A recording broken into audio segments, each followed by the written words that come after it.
Welcome to another St. By Night revamped production.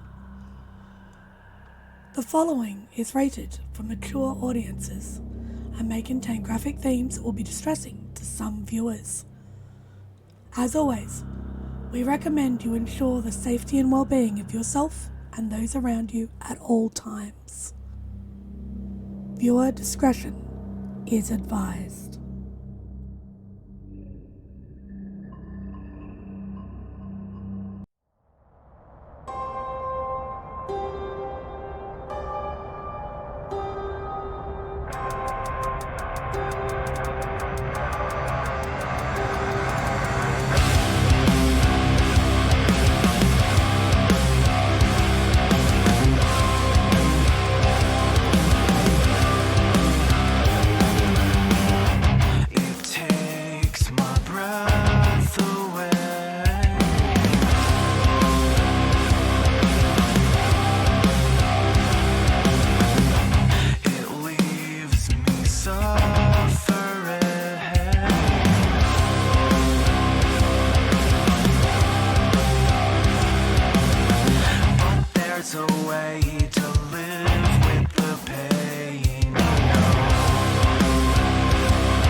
Hello everyone, and welcome to the St. By Night YouTube channel where we play St. Petersburg By Night, a massive multiplayer tabletop role-playing game set in the world of darkness.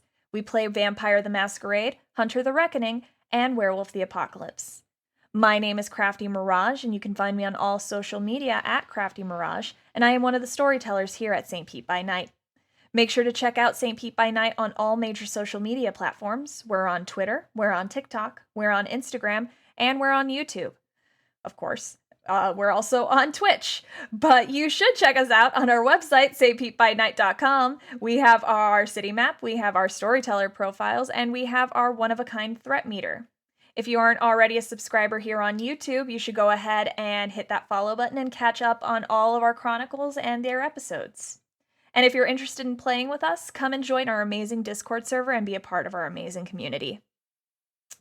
Today we are playing Mementos, one of the chronicles here on St. By Night, and we're doing a little vignette, the last set of vignettes of our prologue before our chronicle truly kicks off. Let's go ahead and introduce our players.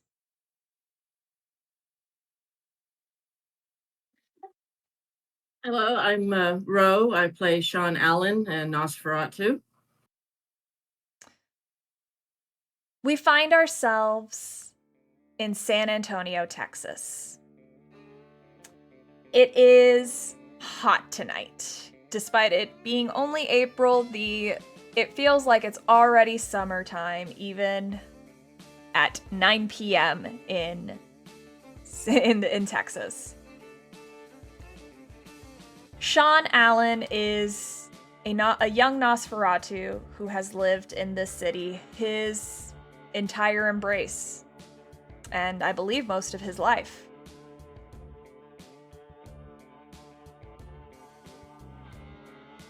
Tonight we find ourselves inside of a place called Night's Watch Games, a gaming store that sells TTRPGs, Magic the Gathering cards, and all sorts of tabletop gaming.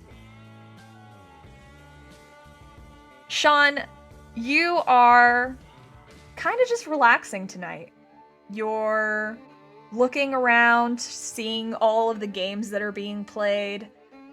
People not really meeting your gaze because anytime they look at you, there's a sense of discomfort at your appearance. Can you go ahead and describe to the audience what Sean looks like?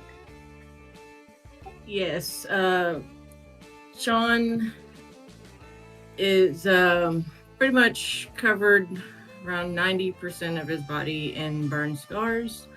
He does wear a face mask, which does very little to hide his disfigurement, but he has his hair pretty, short around the sides, and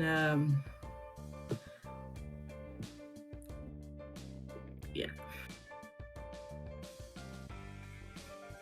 So you're going through all of the books, looking at the new supplements to have come out for your favorite tabletop role-playing game. You're looking at the variety of dice and minis that are lying about. And one of the shop owners, Kyle, he notices you. Kyle has always been a super cool dude. He never treated you any differently despite your disfigurements. And he looks at you like a normal person. And when he sees you, he skirts out from behind the counter where he had just been helping a customer and jogs on over to you. Sean, you are never gonna believe what I got for you. I put it aside. Sweet, what?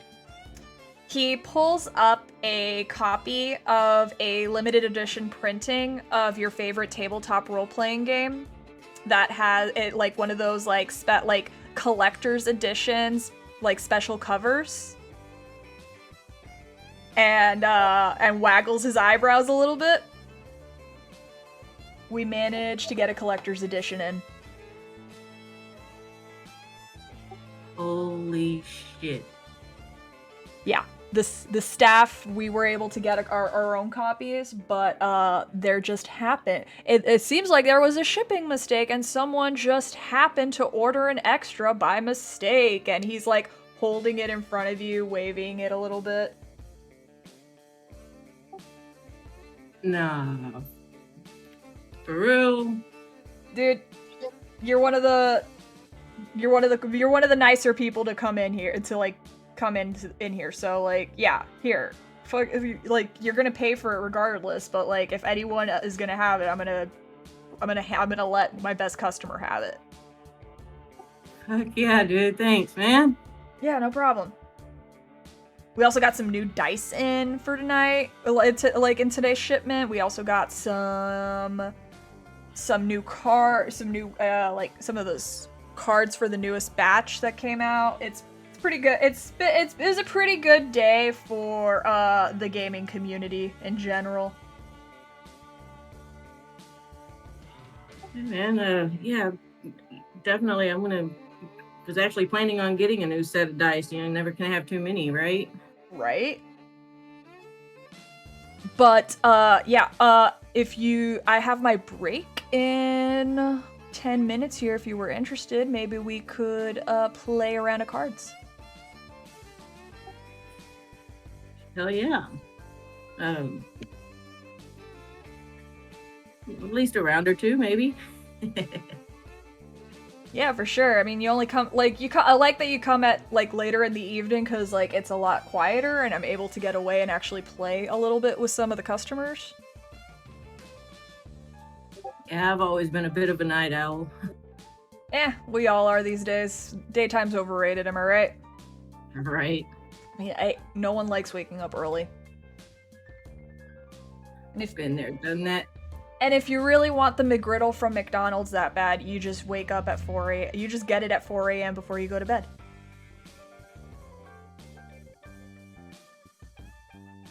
But let me finish up with a couple of customers that seem like they're ready to check out, and we'll sit down and play a couple of rounds.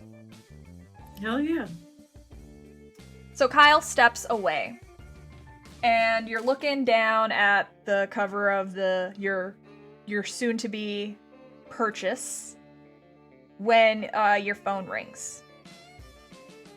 You feel the vibration in your pocket. Take it out and look. It is your sister, Sarah. Well, I stepped to a less busy part of the store and answered. Sean, guess what? You grew an extra arm. I mean, that would be pretty cool, but no, that's not what happened. You gonna leave me in suspense?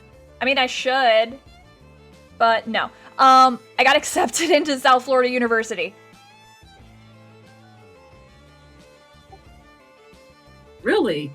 Yeah, I didn't think I would get in because they don't generally take in, like, they're, like, the waiting list for out-of-state students is so freaking long, especially for their medical program. But they actually want me. I got my acceptance letter in the mail earlier today. Oh, that's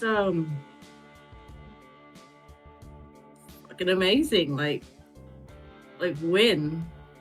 I mean, it's April now, so I'd probably be moving after graduation.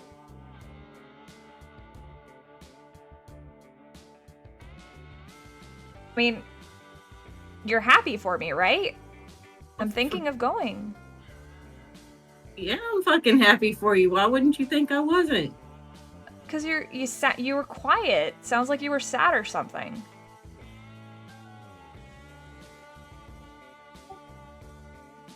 Do you just not want your little sis to go all the way to Florida with all the crazy Florida men and the alligators just wandering the streets with their babies?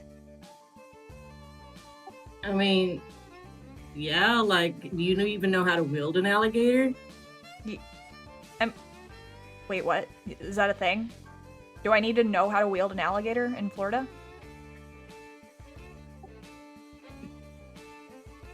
Seriously, Sean, is that a thing? Oh, yeah, sure, laugh it up. Laugh it up. Laugh it up. Listen, Alley Cat, I'm really happy for you. So, I was looking at tuition cost and apartment costs and everything. It is gonna be a little bit pricey. I might have to take out more loans than I expected. No, you don't worry about that shit. Seriously? Seriously, I got a little nest egg and shit. You know me. I mean, yeah, but, like, I didn't know that you were saving money for college and shit. The fuck you think I was saving money for? Surgery? I mean, I legitimately thought you were just feeding your dice addiction. I mean, that too, but, you know, dice ain't that expensive. Okay.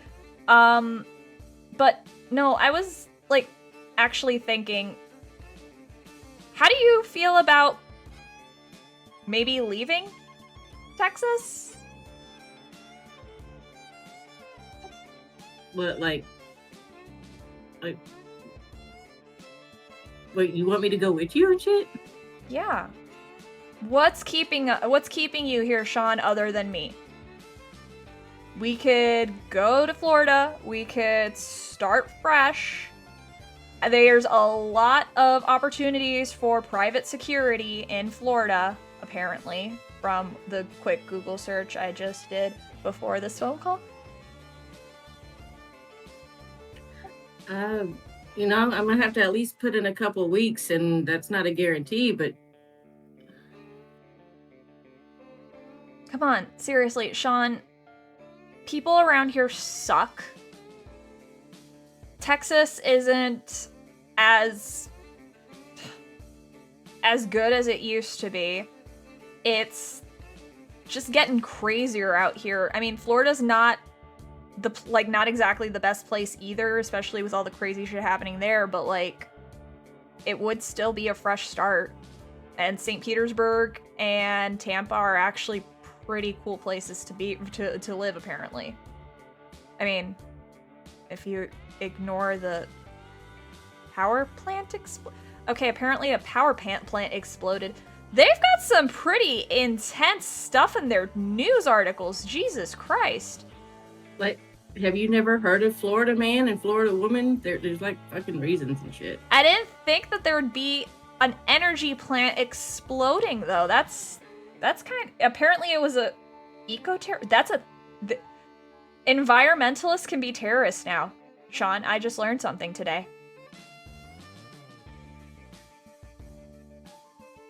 Come on, asshole. What do you think? I mean, no fucking promises, but yeah, like I'll definitely let's get you fucking set up first, at least. Yeah, we can just leave. Like, I can probably finish. Honestly, we could probably leave a lot sooner than graduation. I'm already graduating, and I don't actually have to be at the graduation. I'd rather just get moved. Like, I've got all my credits. I've got my diploma is guaranteed. I'm pretty much just coasting this last month. Are you gonna have them like send it to you in the mail and shit? Yeah. They do that now? Yeah. They had to like start doing it for like students who were like it was like a thing during COVID apparently. But like they kept it for options for students who like it mainly homeschooled kids, but there are some students who do some of their classes from home, I think. But yeah. I mean, right on. If that's something you want to fucking do, then yeah. Yeah, like, and I did start looking at some of the scholarships. Apparently, there's a volunteer program that can get me a grant for medical school as well.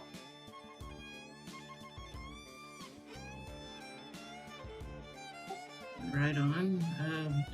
You've done your fucking homework. I've kind of been thinking about this for a long time.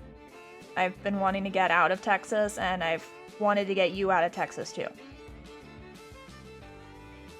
I just don't think that this is a good place for us, and I think we both need a fresh start. I think that this place just has too many bad memories, and St. Petersburg could have some good ones.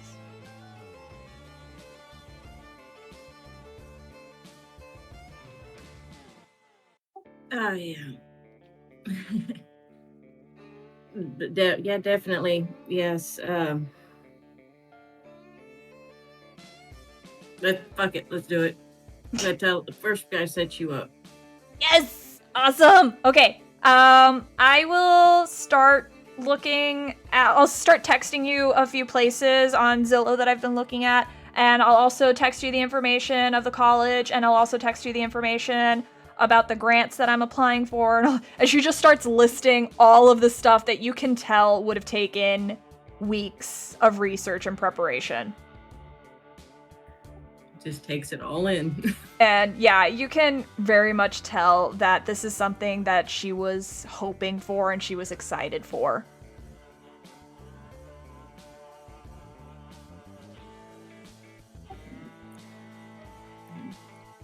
I'll start looking into these immediately. Oh, not immediately, but yeah, when I get home. All right. I'll talk to you later. I've got to call Stacy and Kelly and a couple of others and let them know what's going on. All right. Talk with you later, Alicat. Bye, asshole. Hang up.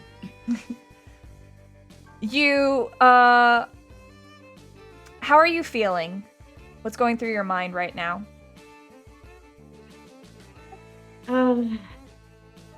Gotta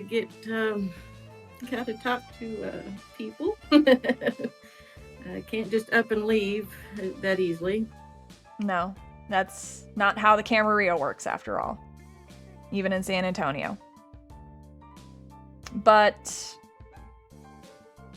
that's something you can do after a few games with Sean, and that is what you do. You relax the rest of the night playing a couple of rounds of cards with Sean, with Kyle, and you have some fun with him, knowing that you're not gonna be able to see him as much as you did while you were living here. You talk to your sire and get permission to go to St. Petersburg with his blessing, knowing that you are still being told that that you are still under accounting, but he is giving you full express permission to go out on your own to a new city. He does inform you that he will be putting you into contact with someone in St. Petersburg, so you're not entirely on your own while you're there.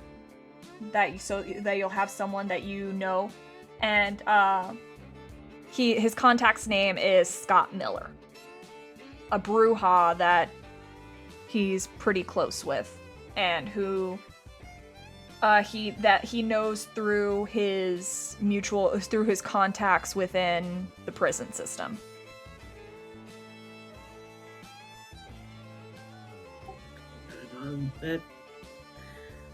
It's a load off. But you take a couple weeks to pack up, to find a place for your sister to stay in St. Petersburg, a nice neighborhood that's not too expensive but safe. You start the process of hiring a moving company to help her pack and get the plane tickets needed to travel across the country, making sure she goes first because she always wants to travel during the day and you have to travel at night. But eventually you do get to St. Petersburg. You get in contact with Scott. And you have all this opportunity and this brand new adventure waiting for you, lying ahead. And that's where we're going to end this session of this little vignette of our session. And we're going to move on to our next story. Hi, I'm Wex, A Dark Path on TikTok. I play Emmerich Vale, Tremere, who had to go to Paris to pick something up and to meet an old friend. Panchi. Hi, my name is Panchi. I go by Panchi_Artista on most of the socials. I am playing Walter Sims, but you can call me Wally. And I am here to meet our lovely Emmerich in Paris. We find ourselves in Paris, France. Home of the Louvre, Notre Dame, and to the Eiffel Tower. It's also where Prince Villon, one of the oldest kindred in the Camarilla, one of the oldest Toreadors, is the prince and still holds domain over this city that never seems to lose its light. Emmerich, you came back and returned to Paris after you performed the ritual to communicate with your sire. And you learned that she had left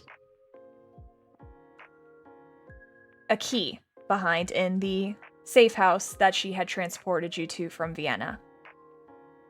That night that the chantry fell. You booked a flight almost immediately after performing this ritual and left leave behind in St. Petersburg and brought Lanny with you to retrieve the key that you needed and then eventually go to the safety deposit box to retrieve this grimoire that Miriam said that she left behind for you. But you stayed in Paris for a few days. Lanny has never been, and frankly, you love the art museum here. It's true. On this night, you find yourself walking beside the Seine River, having just left the Louvre. It's around midnight, but being a kindred, you are able to get in after hours and look at the classics. You looked at the Mona Lisa, you looked at all of Da Vinci's greatest pieces, and you got your fill of all of the wonderful art that Paris had to offer.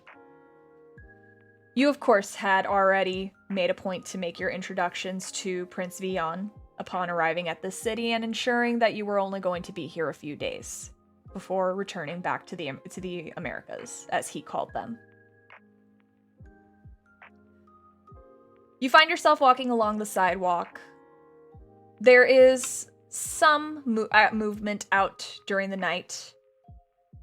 A few kine here and there walking along the streets as you are. Mostly tourists. Couple of drunk people having just come from the from the Eiffel Tower. And you glance across the bridge, and you spot the familiar sight of the Bibliothèque Mazarine.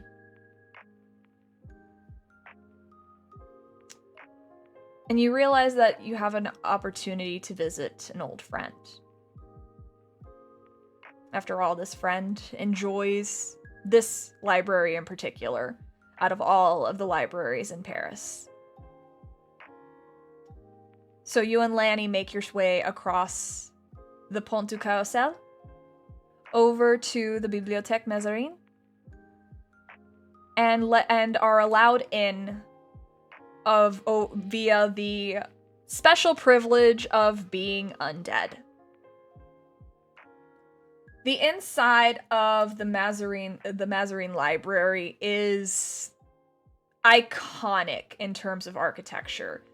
The exterior is just this fantastic stonework of almost yellowed stone, it almost resembles limestone, the exterior.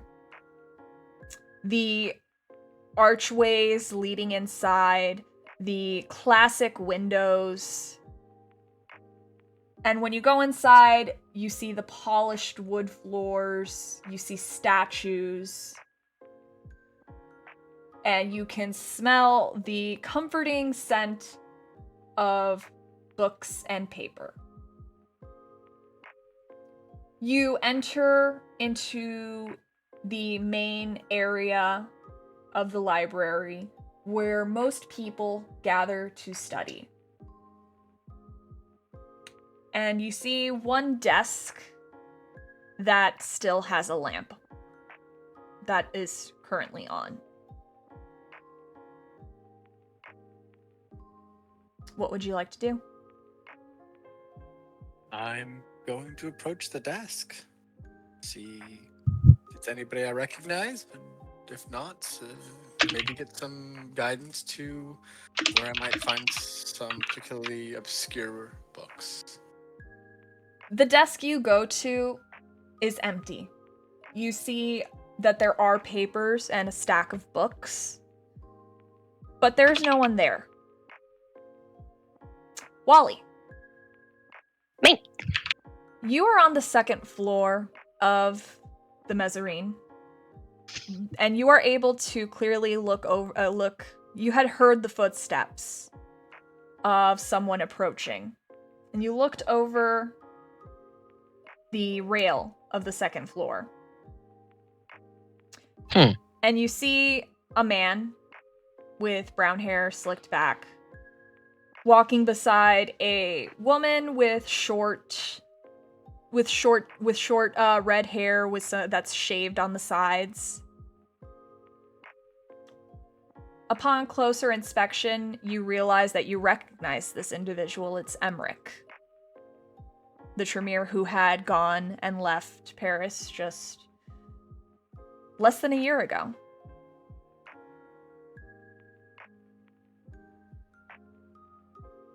Okay. We're alone. Yes, the mezzanine is closed. There are no kine here. The only kine that are here are meant to be here, and it's only because that the kindred allow them to be. But generally, whenever you work in this area, you pretty much send them away and do your work in peace. And I see him approaching my desk. Yeah. I'm going to stay a bit quiet till he goes over and, I don't know, would he start looking at the books? He's absolutely looking at the books to see what the type of books are, what the themes might be, just sort of to get a lay of who this person might be who's here and if it's who he hopes it is. The plants are mostly botanical. Like the books are on plants, botanical articles, encyclopedias, and all that. And as soon as you get closer to get a read, you're going to hear a coin drop up in the balconies of the second floor. Well, I thought I'd never see you around here. I was Look at wondering. the witch's cat brought in. I was wondering when you were going to make introductions. It's been a long time. That's for certain. Maybe How have you been? I've been good. I see you have a new hobby. Plans, is it? It's just a little bit of help to an old friend. Here, hang on. I'm gonna get down there. And while he's going to scurry up, then closes flight of stairs. Because we're not jumping rails in this bitch. We are respectful boys. Gotta be respectful in Paris. We gotta be respectful in the library. So no greenhouse then, no special growing of I don't know. Anyway, so if this isn't your hobby, you're helping out a friend. What are you up to these days? What is interesting you when you're not Me. looking into plants, as it were? More plants. Looking in more gardens, and gardens breed creatures, you know that. But these plants are special. A friend is trying to get some for his collection, and maybe, just maybe, I can get them to bring some stuff towards me. Sounds at least interesting, but your talents Yes. are wasted on this, and you know that. I know that. I mean, you call it a waste, I call it research. Research is never a waste, but with a mind like yours, I simply think that you might be. There are things in this world that we could find that I think would make any plant seem mundane. If you're interested. You've always had a very prolific, what is that freaking word in English? Parnostic way of speaking. You speak to way many words, Emmerich. Speak your point. You need my help. Need is a strong word, but I like working with you, and I've got a job over, guess across the pond, as it were. Florida, if you're interested. Finding some... The America. Yeah, the Americas, of course, as it were. We've been tracking down some really obscure and fascinating things. I think you'd be really, you'd be one, very good at it, and two, I think it would be information you would be very happy to have, and things you really want to know. I mean, are we talking court information? Are we talking artifacts information? Are we talking favors? Or are we talking long-term jobs? We're talking long term. I mean, relatively speaking, for us, obviously. And we're talking information, talking artifact information, we're talking just cool shit in general. And I don't say that very often. You know, Wow. I'm usually more composed than that, but it's been very. I haven't had time to really dive into this until now. I've had, as you know, other projects I've been looking into, but this sort of gives me some purpose, and it's distracted me from the chase that I had been on.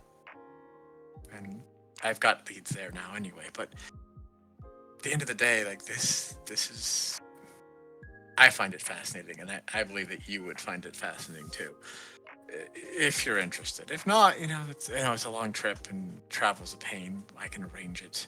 Well, he would look over at Lanny. Lanny can arrange it. I don't know. It's a small group right now. There's just myself and one other. We had some others, but they decided to go their own way. They just didn't work out. But Leaf's reliable. Good in a Leaf? pinch. Yes. Like a plant. Yeah, like a plant. You like plants, right? You should come with us. You would like Leaf. She's a Fair. little dark sometimes, but she's. I enjoy her. When you say she's a little dark, he's going to give you this deadpan look, like a little dark, a vampire. Really? Let's just say she's a little dark for even a kindred. She likes the shadows, as it were. Oh, I mean, you, you had me at interesting artifacts, and for the first time in a couple of years, I saw you cuss. So there must be some interesting stuff for real. Quite interesting. Yeah. I- I mean, are you providing the tickets? Yeah. Lanny, she can arrange that. She can get us flights immediately, as it were. She's resourceful like that. Fair enough then. I will, and I will talk to my friend and ask for this break. And I maybe can meet you there then in a couple of days. I just need to finish up some stuff. I might hang around. We might get a flight together if that works for you. Perhaps It Lanny works. can charter us a small jet or something. It might be.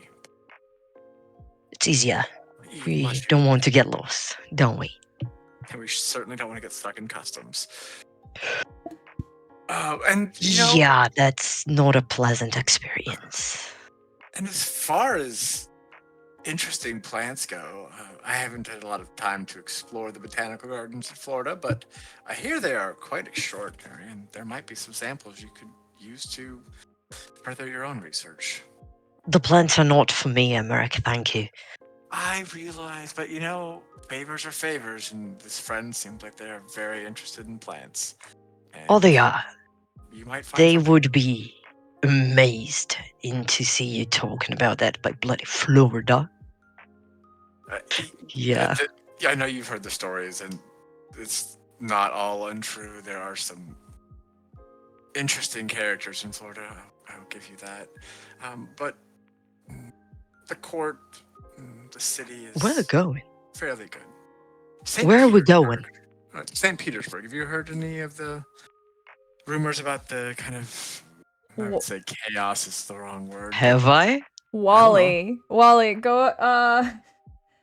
Have I? I will say that at this point, everyone in the Camarilla has heard of St. Petersburg. You don't know a lot of details. Like, you don't know you don't know like all of the fine details, but you do know that the news that everyone knows about St. Petersburg is that it was a city that initially belonged to the Prince of Tampa before the Toreador Isabel de Navarra decided to claim praxis on the peninsula herself, and was actually granted that praxis. So, at the mention of St. Petersburg, he's going to huff a little laugh and cross his arms and look at you. So you want me to go to Florida, to the city of the bloody roses that rebelled and made it through I know it's for artifact hunt? I mean, for an artifact hunt. I said artifact hunt, and I thought that would be enough. But if you need more, I mean, convincing, you might as well have proposed to me. I didn't bring a ring, Wally, but I could get one if it would make it easier. Oh no, please don't. I don't have the fingers for it. That's waste. But you can help me pull up some stuff then. Let's go. He's going to clap your shoulder and grab the books. Let's. That was easier than I expected, Wally. I look forward to. Lanny will look between the two of you before looking at you, Emmerich. Are we still stopping in New York, sir? Shit. Do you mind? If not, we can drop you in St. Pete and then head off. It's fine. I mean, to be honest, I just Central gotta Park pick up. got plans down. I have to pick up something from a lockbox and go from there. That's about it. I mean, Central Park has a lot of plants. I can keep up my work then. All right, you can check out Central Park, and I will retrieve what I need to retrieve in New York, and we'll head to Florida. Bloody Florida. From all the places in the Americas, Emmerich. Florida. Look, it's a young city, and for people like us who are, well, not completely young, but on the younger side of this life, it offers a lot of opportunities that we don't get other places. I think you're going to like it there. Opportunities. Of course, his opportunities is the America. It is indeed. Lanny will kind of just she can't help herself. She makes a face at the idea of America being still considered a land of opportunity and kind of just like, Oh, it was very satirical. I mean, she is from like a blue blood family, so I mean, for her it kind of was. Yeah, but she also watches the news. That's fair. Anyone with half a brain would know that, and she has at least half a brain. Yep. Yeah, she's just. I mean, it's okay. Jesus. And she'll whip out her phone and just start making travel arrangements. Yeah, just give me a couple days so I can get some stuff sorted out. Get it sorted, we'll head out, and we'll go from there. I look forward to it. Anything you need from me to prepare? Anything I can do to expedite your departure, as it were?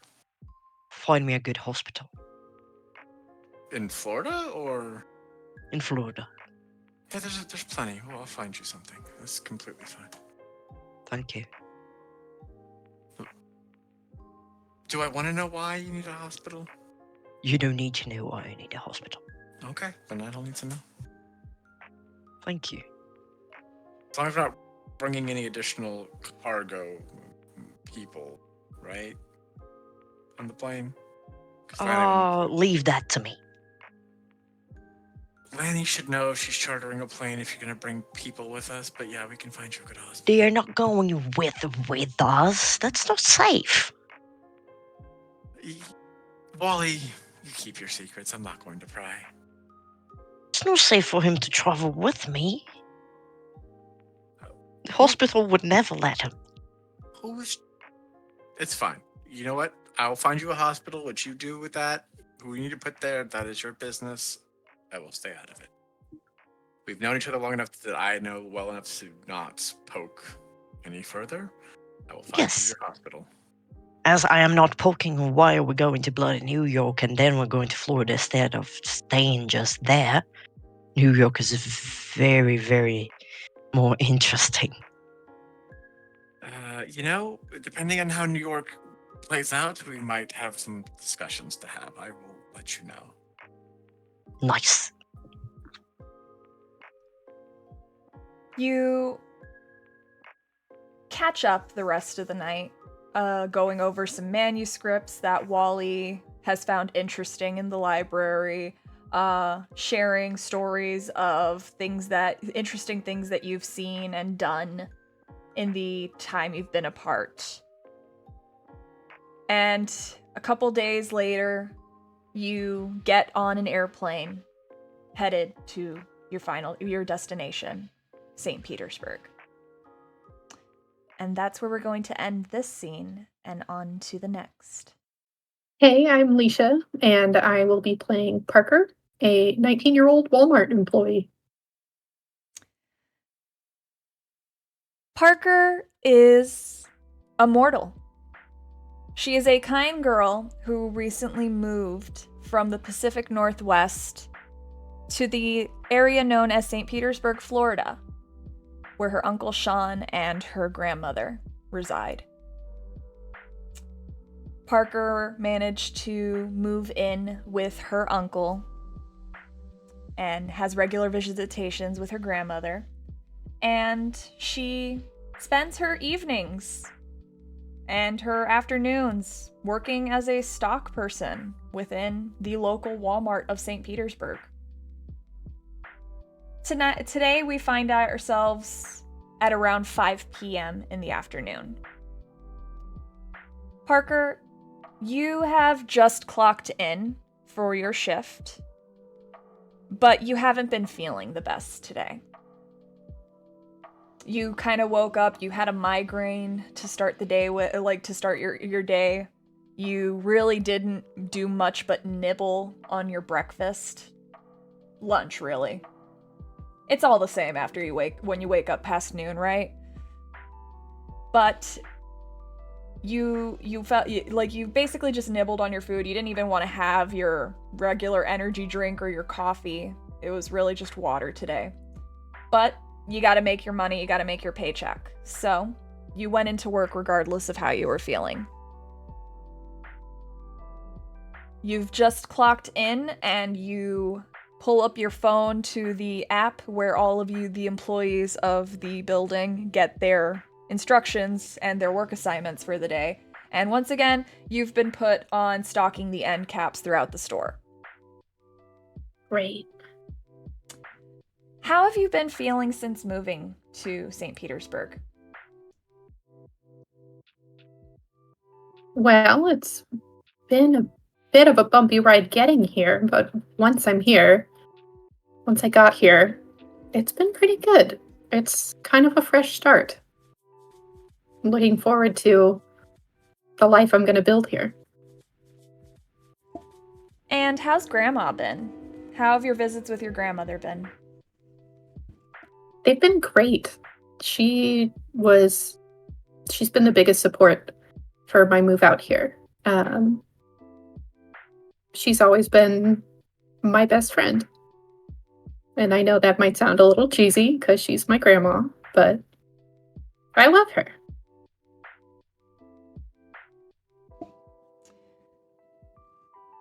And what about Uncle Scott?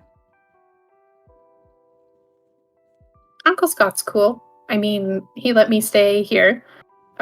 He charges me super low rent, and he got me the job at the store he manages. Now, you haven't really been able to get to know Uncle Scott as much since he kind of fucked off when he was young, around your age too. And you grew up with just the stories that he was basically you when he was younger, in the same situation that you're in, only he got in a little bit more trouble. He managed to turn it around, though, so that's why your parents felt okay letting you stay with him, since he has been making an effort to do better. But all of these, his job as the manager, his volunteer work outside of business hours, keeps him pretty busy, so you don't really get to see much of Uncle Scott, do you? Not a lot, no. Not unless our shifts at the food pantry line up. But it's okay, though. Even if you don't get to see him very often, you pretty much have the apartment to yourself during the day because Uncle Scott has to sleep, so he can be ready for his shift at overnight. And you get to go out, you get to hang out with your friends. You've made a couple of new friends here, one of them being your boyfriend now. Mm-hmm. How do you feel about Derek? Derek is something else. I don't think I've ever met anyone like him. He's just genuinely good. He's a good person. And your friend Jessica, she's really fun to hang out with, right? Yeah, she's great. She took me under her wing right away. Right when I started. And she's the kind of person you want to have as your friend.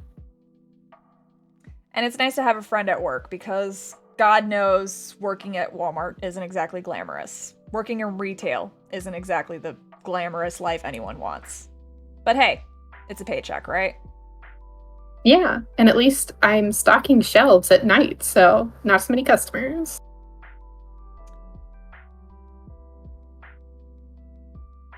You get your cart for the day that has the boxes of stuff to start loading onto the end caps of the aisles. The store still has customers within it, but you do see that, since you two are such peas in a pod, that Jessica has been paired off with you today to help you stock the end caps.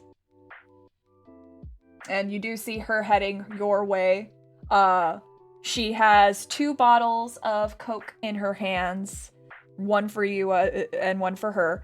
And as she approaches you, she starts to hold one out for you and notices how pale you look and how run down you are. And you okay, Parker? Yeah, I'll be fine. I just don't feel great, but I got it. Oh god, you didn't get that neurovirus that's going around, did you? Isn't that just a common cold?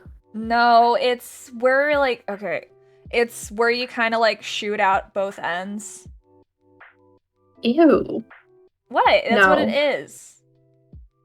No, it's not that bad. There's there was a whole outbreak in the up in the Northeast, and they had to shut down schools apparently, and my mom saw it on the news. Gross. Can you imagine an entire school full of kids shooting out both ends? That's why they shut the school downs for the week.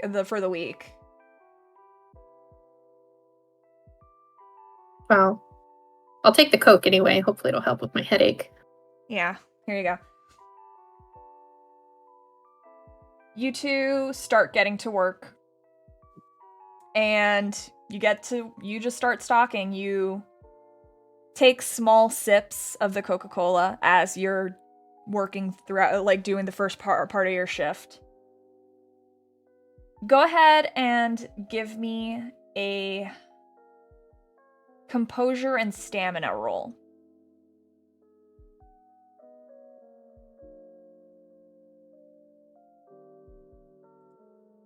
I would like to apologize as I am on my laptop, and I don't actually have my character sheet. Could you possibly tell me how many dice?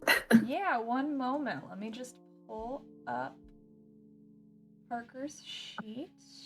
So, between your stamina and your composure, you have a 5 dice pool.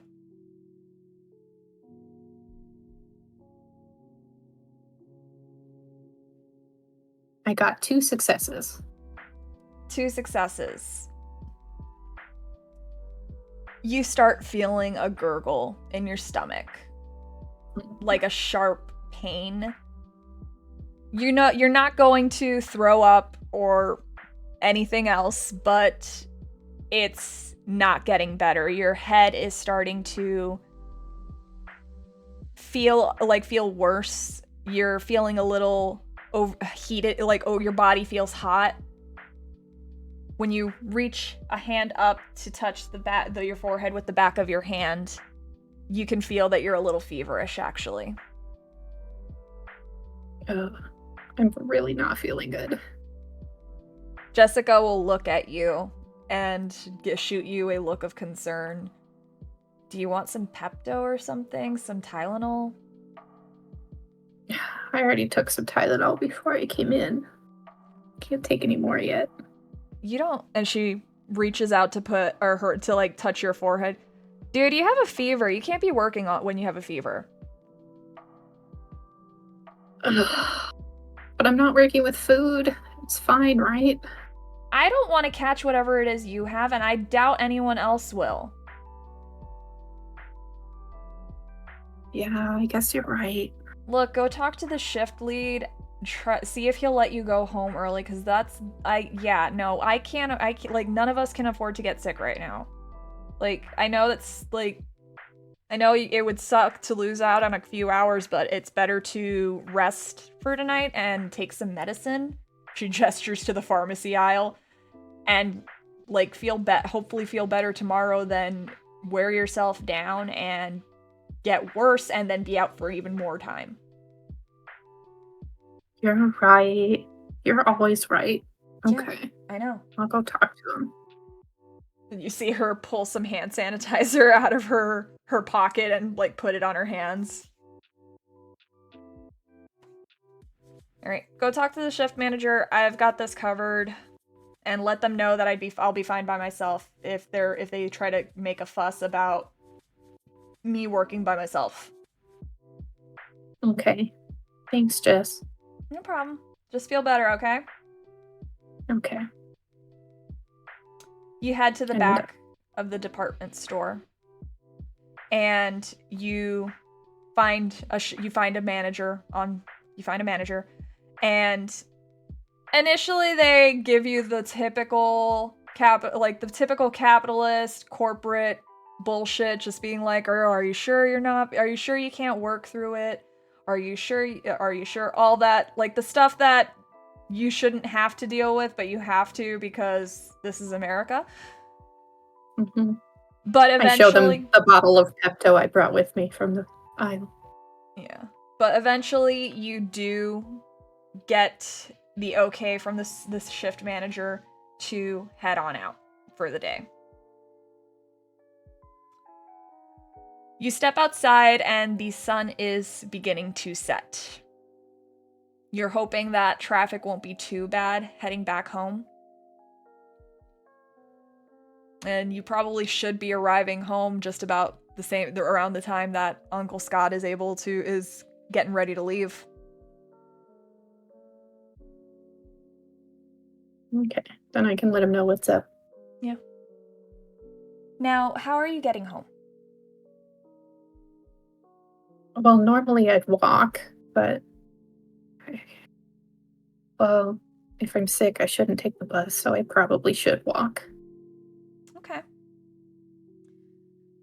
You walk the about 10 minutes it takes to get to the residence that you and your Uncle Scott live in.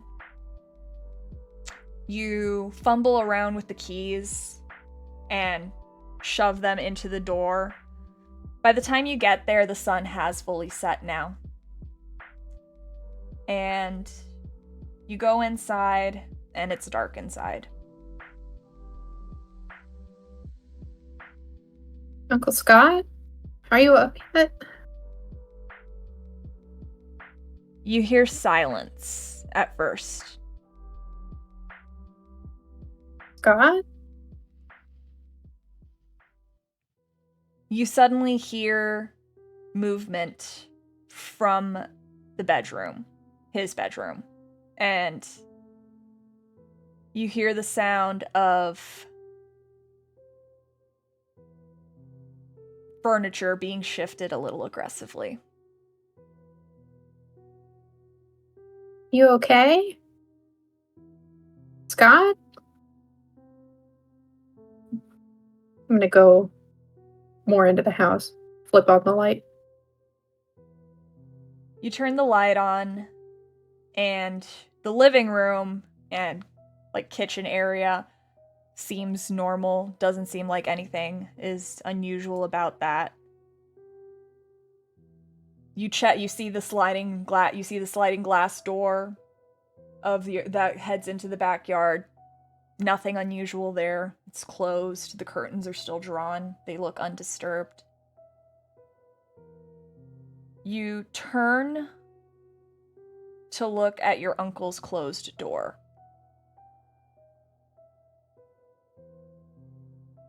And once again, you hear a thud.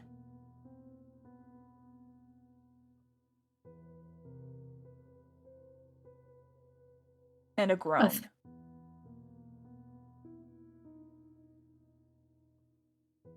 Does this sound like something I should be interrupting? Go ahead and give me a wits and awareness. Your pool for that would be 4 dice.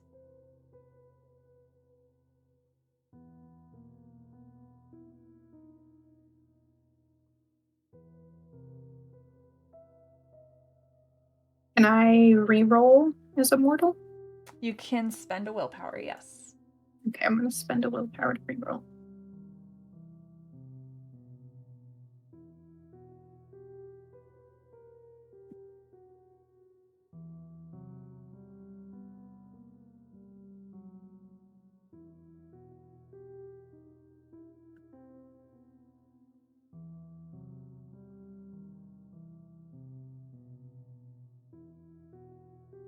I got 0 successes. It's a strange sound, and you're not sure what could be the sound of it. What could be the result of that sound? You don't know what's going on with Uncle Scott behind that door. Is he in trouble? Oh. Is he also sick? Shoot, did he catch what you have? Maybe he gave it to you. I'll knock loudly on the door. Scott? You all right in there? There's silence.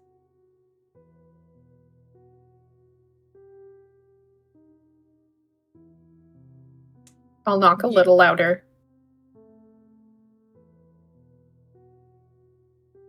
You keep knocking. And you strain to hear about beyond it. But now you don't hear anything. I'm just gonna open the door. Okay. You open the door. You don't usually go into Uncle Scott's room. No, but he might be in trouble. Yeah. But, so when you open the door, it's pitch black in there. The only light coming in at this present time is the light from the living room. What do I see inside? Inside, you see his nightstand pushed over, the lamp on the floor. The bed, it doesn't even look like he slept under covers.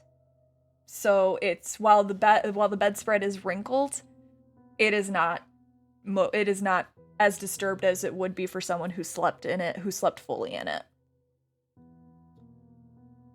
Do I see my uncle? Give me a wits and awareness. Actually, I'll continue to use the one that you... Okay. With your previous roll, you do not see your uncle at this present time. The only light coming into... the light that has come into this room is pretty much just illuminating the bed and the and the nightstand that got knocked on its side, and of course your shadow is stretching across the beam of light as well. Okay, well, this is starting to feel really weird. Uncle Scott? You step inside. Yes. You step inside the room. And as you do so,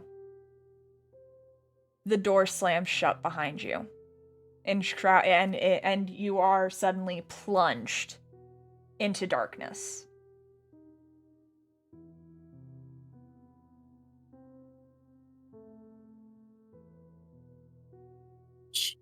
I would automatically put my hands up, like, to defend myself. Because I don't know what's happening.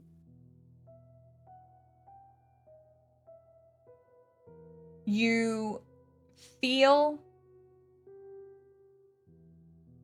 something move past you incredibly fast. To your right. Your hair, you can feel your hair move with this sudden rush. And you can sense a large figure beside you in the darkness. What do you do? I try to reach behind me for the door. You go to reach for the door. Give me a dexterity and athletics roll. What would that be? That would be 5 dice.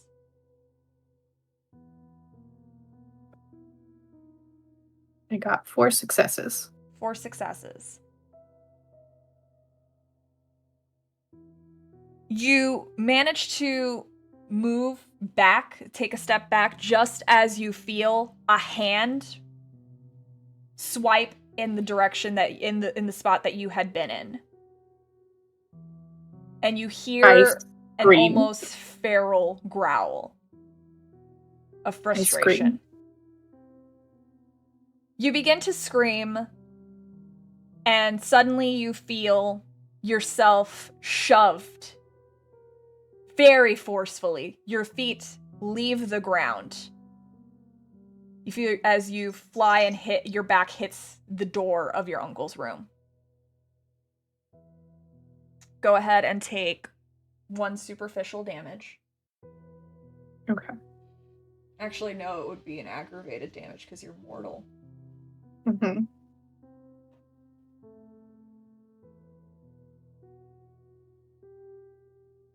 You feel the excruciating pain radiate across your back as you hit the door. You're pretty sure that the balsa wood splintered beneath the impact when you hit it.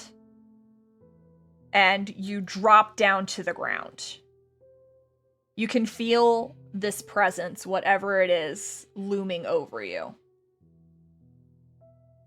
I scramble towards the bed and try to get under it. You scramble towards the bed, managing to quickly crawl past this individual. And as you're beginning to crawl beneath where you felt where you last remember the bed being, you feel a hand grab your ankle and begin to pull you back. I kick. Okay, go ahead and strength and brawl, 4 dice.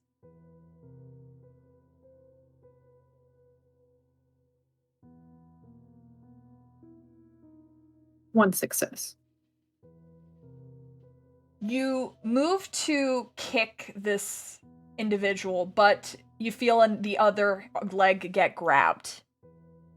And you are so effortlessly pulled out from under the bed that you begin to wonder what kind of creature, what kind of person has the kind of strength to just yank you back like that as if you weighed nothing more than a feather. I'm screaming for help at this point. You feel one of the hands leave your ankle and go to grab at the back of your neck and begin to lift you up into the air. The pressure that you feel is excruciating. It's like someone is clamping your muscles down with heavy duty machinery.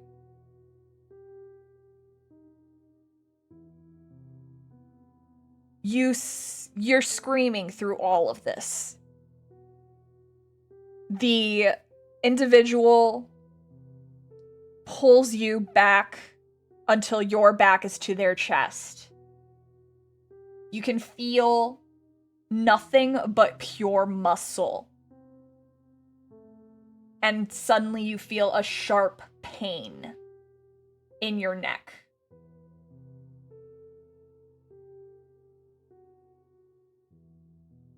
That pain slowly begins to fade from agony to ecstasy. It starts hurting and it starts feeling good.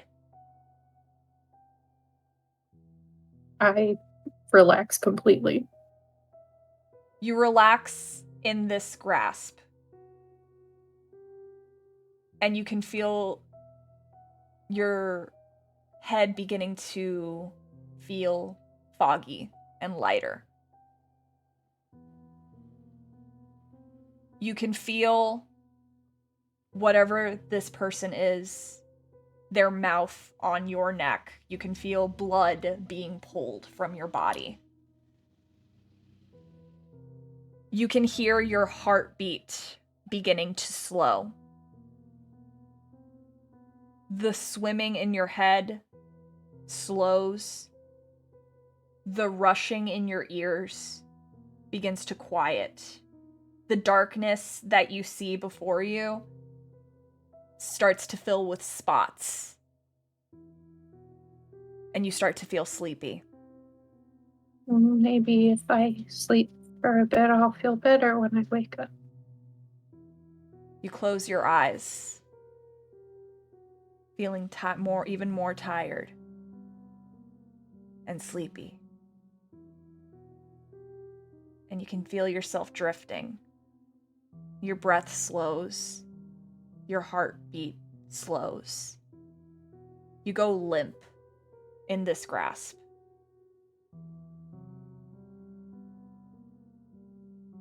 You've never felt lighter, and you've never felt more exhausted or weak in your entire life. And you can, and what's the last thing you think of before you completely lose consciousness and leave this earth?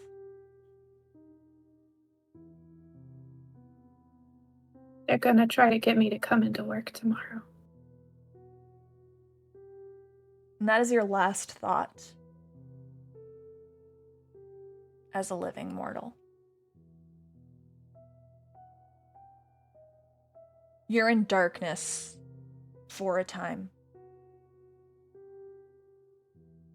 Nothingness.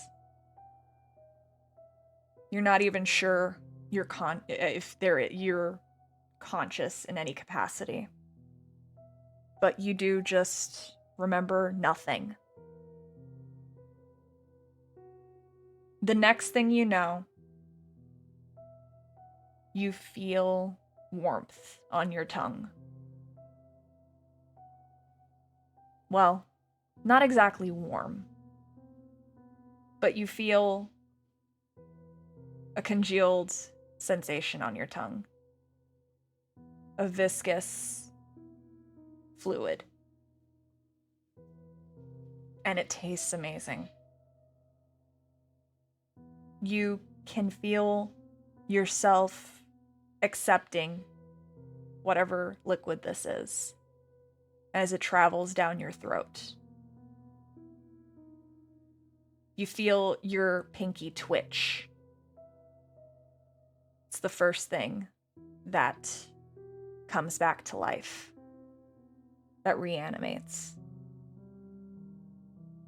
And then it flinches again, twitches again. Your body begins to come back.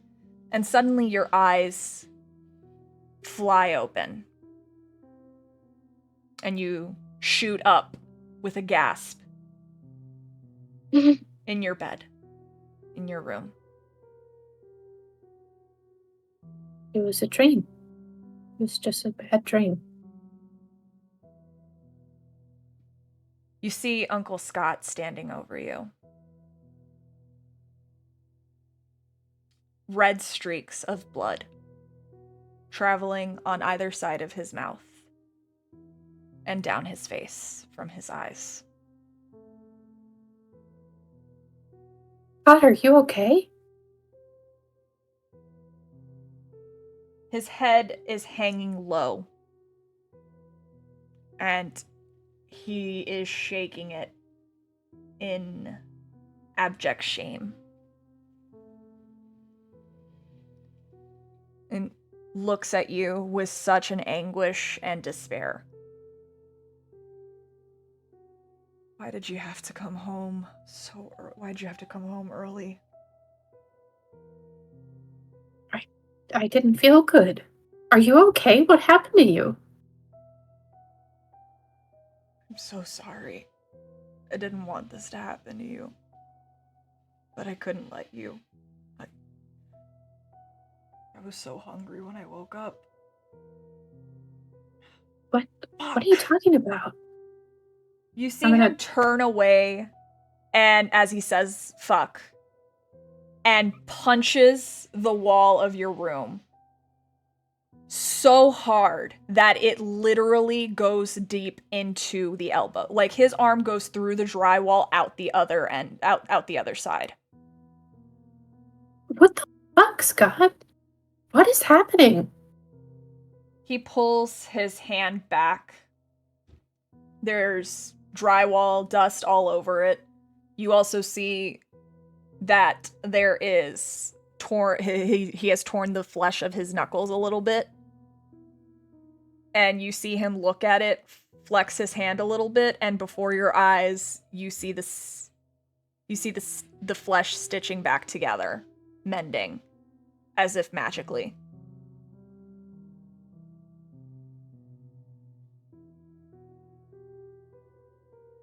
He turns back to look at you. What the fuck is going on? You came home early. As I woke from my sleep, extremely hungry. And you were the first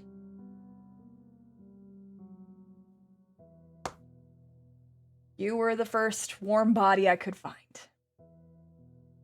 Ew. What does that even mean? He gestures to the vanity that you have in your room with the little LED mirror. I'll look over at it. Parker, you've never been a person with a tan complexion. You've always been pale. But the sight that you see in the mirror isn't just paleness. It's corpse-like. In fact, the only time you've seen someone that pale before is maybe the last time you went to a family member's funeral. And you were looking down at the corpse in the casket during the wake. My grandfather.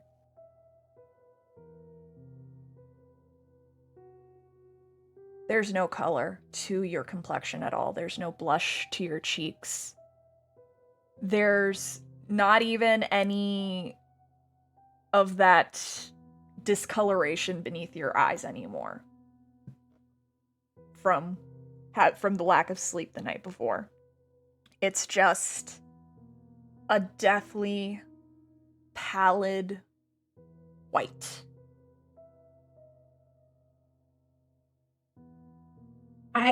I knew I was sick, but I didn't think it was this bad. What? I don't understand. You feel your stomach as you stare at yourself beginning to growl. But not in a way that it's ever growled before. It's an ache. It's more of an ache and less of a movement, a shifting. Like, you know that feeling when your stomach flexes? It's not like that because it's just emptiness. You feel a pit inside you that needs sustenance. It's hunger. You recognize it as hunger, but it's not a hunger that you have ever experienced in your life.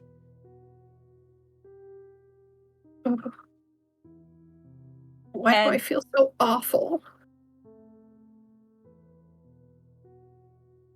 You sniff the air as you say that, and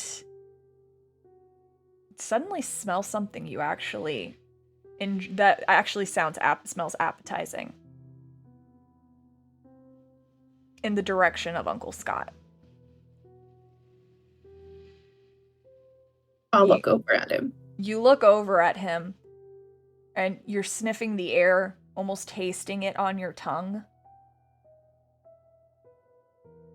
And your eyes just drift to the blood on his face that has been streaming from his eyes and still staining his mouth.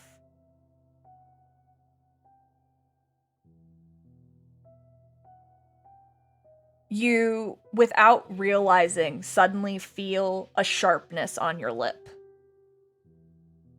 Two slight pinpricks against your lower lip. I'll reach up and touch my mouth. You feel that your canines have grown much longer than you're used to and are now a pair of sharp, needle-like fangs.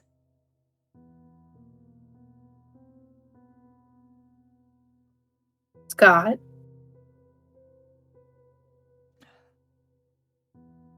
Scott, you need to start explaining this right now. You came in, and I needed food. Yeah, you said that. What the fuck am I? What is happening? What did you do? You're a kindred now. A what? You kids would call them vampires.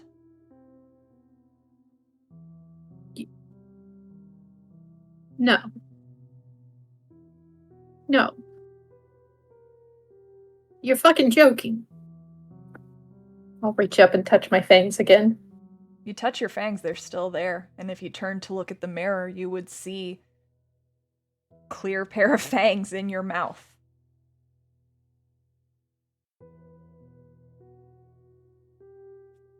I knew letting you live with me was a bad idea. I should have just fucking paid for an apartment for you.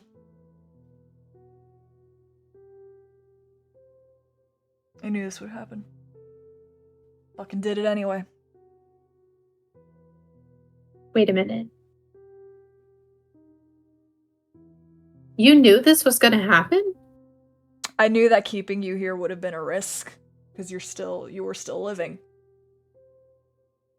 Wait, but your what? mom wanted me to keep an eye on you. Did you say where? Parker, kid. And you hear his voice crack a little bit. You're dead now.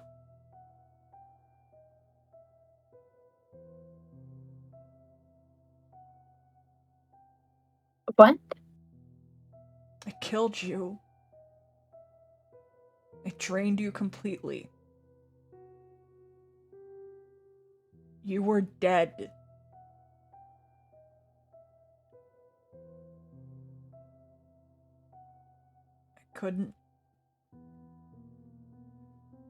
I couldn't let you stay dead. No, you wouldn't do that. No.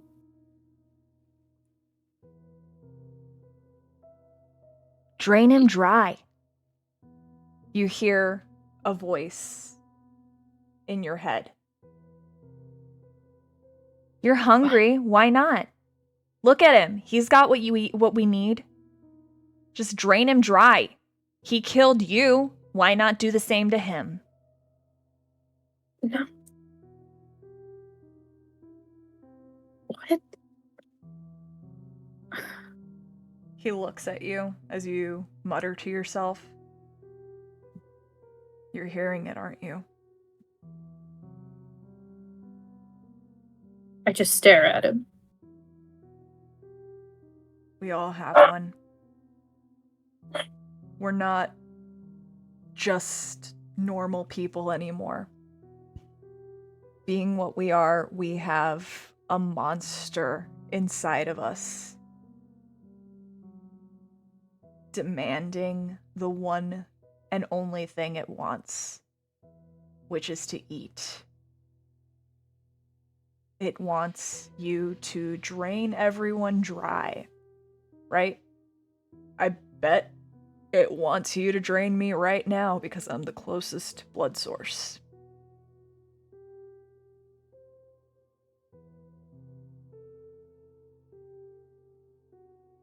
What is it? It's your beast, kid.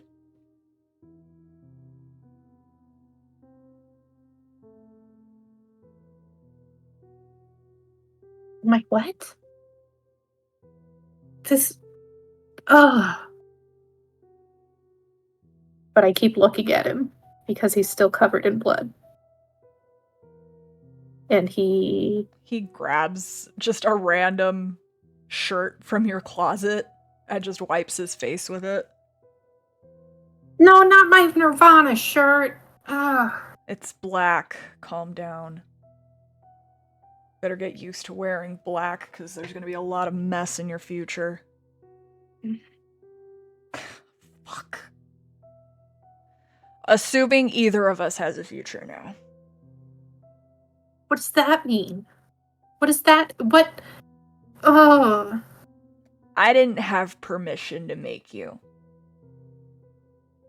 Permission from who? You know how there's a government in this country, and in states, and in cities?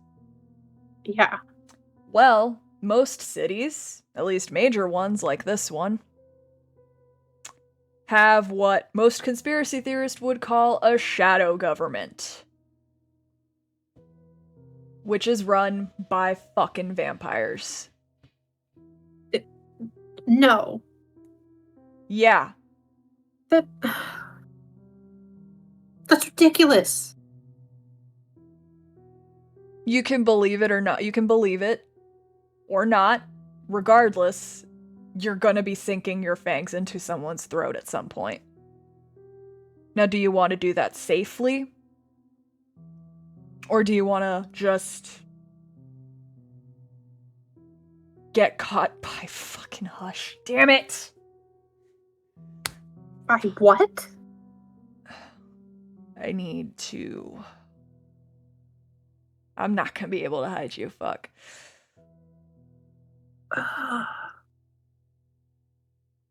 Alright. I don't care, I'm just hungry. I know. Alright. Okay. He's gonna go over and he's gonna put his hands on your shoulder.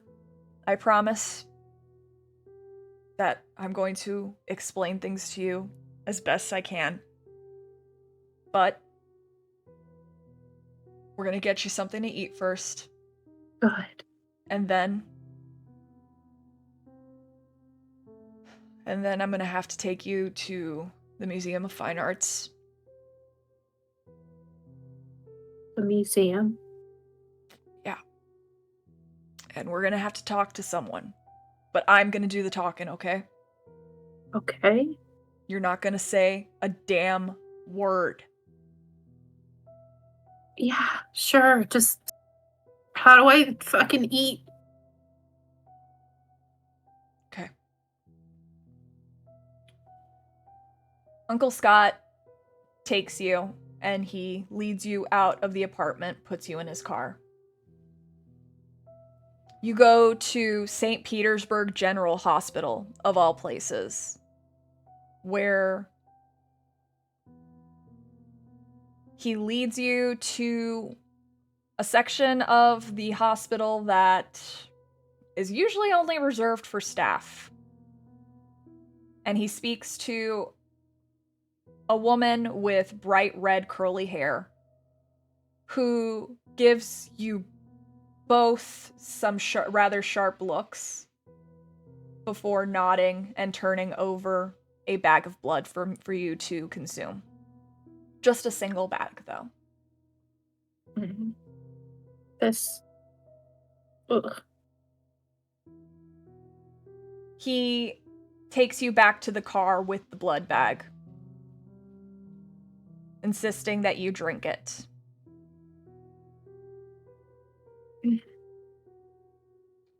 Okay, you're sure this is all real? This isn't just some fucked up prank. Take a bite of the sink your teeth into the bags and then tell me that it's not real. God, it's so gross. Oh, why does it look good? Okay, I'll do it. You sink your fangs into the bag of blood and start sucking it down. It's cold, not exactly pleasant. It feels, it's not what you wanted. It's not what you wanted initially. You wanted warm blood. You wanted it from the tap, but it is what you wanted, ultimately. It's the sustenance you were seeking. While not palatable to you, it does make that ache go away for a little bit. Not fully, though. It's still there. But it's enough for you to have your head about you. Don't feel any worse than I did when I woke up. Well, when I woke up the first time today.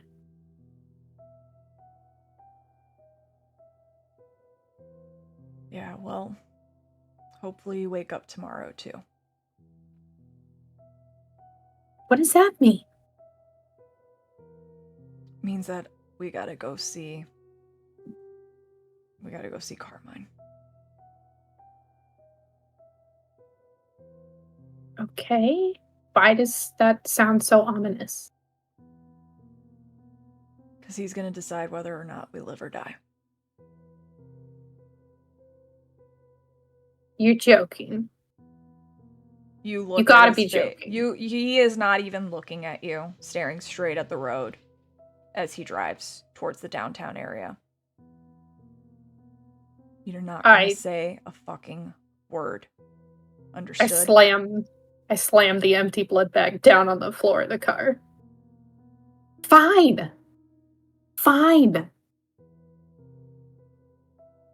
We're going to if you say anything, you apologize. You tell him you're going to be good. You tell him you're going to learn. You tell him that you're not going to break the masquerade. You tell him that you're going to be a good bruja who will listen to her sire. I thought I was a vampire, not a witch. What? There's different Oh. types of us, kid. Okay. But we're going to get into Can't I learn all this stuff first? The longer we wait, the worse it'll be. Fuck. This is worse than talking to the cops. Yeah. Yeah, it is. He drives, eventually getting to the Fine Arts Museum. You get out of the car, and you enter the building, not knowing whether or not you're going to live past this night. And that is where we're going to go ahead and end tonight's session. Thank you so much for listening to our episode, our little prologue vignette, and for meeting Parker and the rest of our Mementos coterie, the Labradors. Hopefully we will see you all here next week for our first episode of Mementos. And yeah, we'll see you soon.